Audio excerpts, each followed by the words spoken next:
I can't lie. I was low on Trae Young going into the draft. I was low on Trae Young. Tried to tell you. Sometimes you got to look in the mirror and say, you know what, I was wrong. I think I was wrong about Trae Young.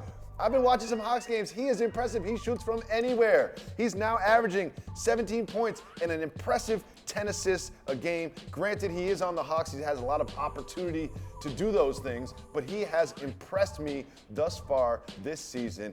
Trae Young being a centerpiece of a franchise, is that really real? It's really real because it's happening right now in Atlanta. This is why they not only traded for him, giving up Doncic and a pick, but to put him in a position to be that guy that you just described. And when you have the ball handling and the shooting skills that he has, plus the ability to pass and make people around you better, that's going to be infectious for a team. And there were a lot of people that felt maybe he's too small. He didn't play as well the second half of his final year. Was it the competition improved? And I was trying to tell people that his skills would translate. He led the nation in points and assists. Points and assists, yeah. Okay. He's now averaging a double-double, and there was all this talk about his range and, oh, he's like Steph Curry. There's so many Steph Curry comparisons. You watch a game, he really does shoot from anywhere. Like, you have to cover him 2 steps outside of the three-point line, and he hits, and he confidently shoots. I've been really impressed by Trae Young. Another thing's not bad in Atlanta, he's fun to watch. Yes. You know, and that's good. Yep. Get people in that building, you know what I mean? They refurbished the arena. Like, he is a really fun to watch. Trae Young, I apologize. I apologize. I'm sorry. Devin Booker signed an extension with the Suns. Okay, so he's going to be in Phoenix for who knows how long. And he says that he wants the super team to come to him. Jalen Rose, free agents, big-time players, all-stars coming to Phoenix via free agency or trade or whatever. Do you think that is really real? A super team could come to Devin Booker? I'm not going to say super team because what makes that happen is when you have multiple all-NBA performers. Yes. For me, is what makes the term super. The Golden State Warriors are the only one in today's game that exists, in my opinion. With that being said, Phoenix can be a destination for free agents when you have cornerstone players that are game-changing. In Booker, who's a terrific offensive weapon, and Ayton, who they took #1 overall, who's getting the points, getting the rebounds, getting you the blocks. I do see Phoenix as a place that if they're able to tab the right free agents, get them signed, that could become a destination where people want to go play.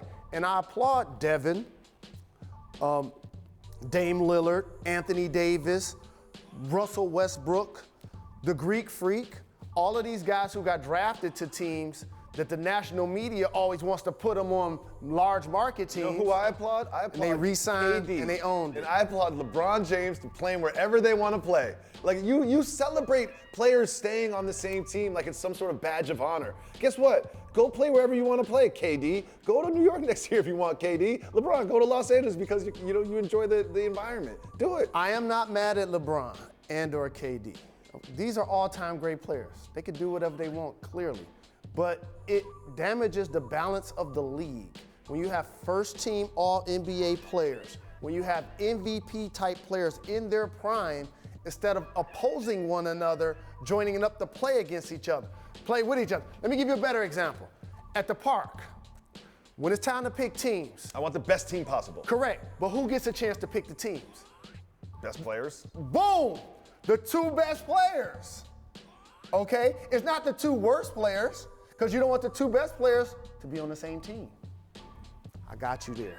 You did not get me there. I got you there. I don't like picking the teams because I feel like if we win, then I kind of made my team too good, and if we lost, then I didn't make my team good enough. I don't know where that example came from, but as somebody that plays 100% more basketball than I do, I stumped you there. You did not, Jalen.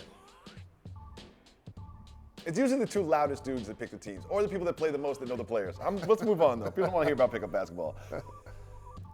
A lot of people were very high on the Utah Jazz coming into the season, and for good reason. They had a great playoff run last year. Well, if you look up now, they're currently 9-12, and they have the 2nd worst record in the Western Conference.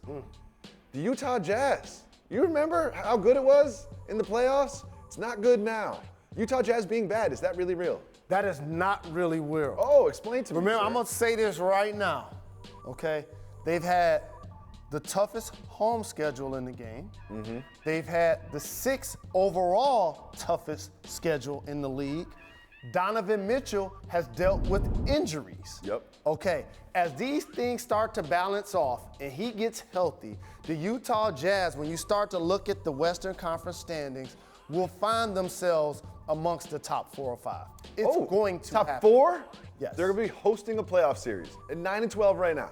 Or unless they're in the 4-5 matchup, either way. But they are one, in my opinion, they're one of the best 5 teams in the West. If you ask me to pick 2 through 8 in the Western Conference at the end of the year, I have no idea. Absolutely no idea. It's going to be fun to watch. Finally, this is a layup for you. I know this is one of your guys. The Magic have been pretty good, and leading the way is Nikola Vucevic, your guy. 20.8 points, 55% from the field. Jalen Rose, Vucevic being a quiet superstar. Is that really real? It's definitely really real. I've been trying to tell anybody who would listen. He plays in Orlando and they haven't had much success winning, but you can't ignore Fournier puts up numbers. Terrence Ross has played well. Aaron Gordon is a future star in the game. You've seen him perform in the dunk contest, but he actually improved his three-point shot where he's knocking that down. And Vucevic is an anchor down low. He can turn over both shoulders. He can score mid-range. He gets you double-digit rebounds. Like, when you look back at a lot of teams that Orlando has played so far this year, look at some of the numbers that he's put up against some of the top players in the game. It's impressive. I would say that Vucevic is really real. The Magic are not really real. The Magic are going to be in the lottery. It's almost a guarantee.